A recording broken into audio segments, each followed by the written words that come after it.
On était réunis ce matin, vraiment c'était le back to business du Hub Institut avec toute la communauté retail qui était réunie pour vraiment échanger sur les grands enjeux de la rentrée. Alors les grands enjeux de la rentrée, et j'étais très heureux de le partager avec eux, c'est vraiment en gros 5 choses. D'abord, le point numéro 1, ça va vraiment être pour eux d'être beaucoup plus inclusif, d'intégrer la logique de développement durable de manière beaucoup plus concrète. On le voit pour les retailers, la gestion des invendus, l'élasticité du prix pour rendre les prix pour les produits qui sont en fin de date limite de vente plus attractifs et ainsi de suite. Il y a beaucoup d'actions qui doivent être menées et qui sont en train d'être menées par un certain nombre d'acteurs, mais pas encore assez. Donc ça, c'est vraiment le premier point. La deuxième grande tendance, c'est do it faster. En gros, c'est go faster or go home, c'est un peu notre baseline actuellement. C'est l'idée de dire à tous les retailers et les FMCG en général de continuer à accélérer. Parce que les grands acteurs mondiaux, eux, ils ont beaucoup de force, beaucoup de ressources, donc ils accélèrent aussi. Et donc il faut qu'ils soient très orientés sur leur capacité à identifier tous les points de friction qui permettent de ralentir un peu la production, tous les goulets d'étranglement. C'est vraiment le deuxième enjeu.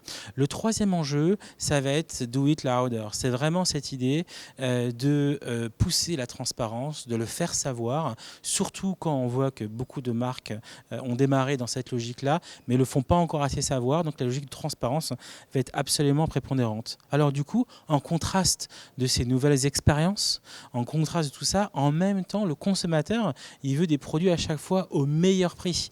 Et donc c'est très difficile d'associer d'un côté tout le côté service, expérience, le côté premium, et de l'autre côté, le côté prix.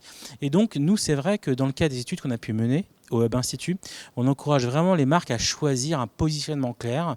Est-ce qu'ils sont dans l'expérience premium ou est-ce qu'ils sont vraiment dans la logique du prix? Et c'est vrai que dans ce qu'on voit, se positionner un petit peu au milieu et avoir un positionnement pas très clair, c'est pas bon. Il faut vraiment trancher et quitte à avoir 2 gammes de produits ou de services, mais les deux, c'est pas possible. Et enfin, la dernière tendance, c'est do it easier. Il faut pouvoir simplifier l'expérience client. Il faut limiter les frictions, les interactions, tous ces pain points en fait qui font fuir et qui font perdre un peu des clients. Et donc là, il y a beaucoup d'initiatives qui ont été menées pour simplifier l'expérience. Et il y a encore en France en tout cas un énorme boulot. Voilà. Bonne rentrée à tous pour tous les retailers et tous nos amis qui nous suivent.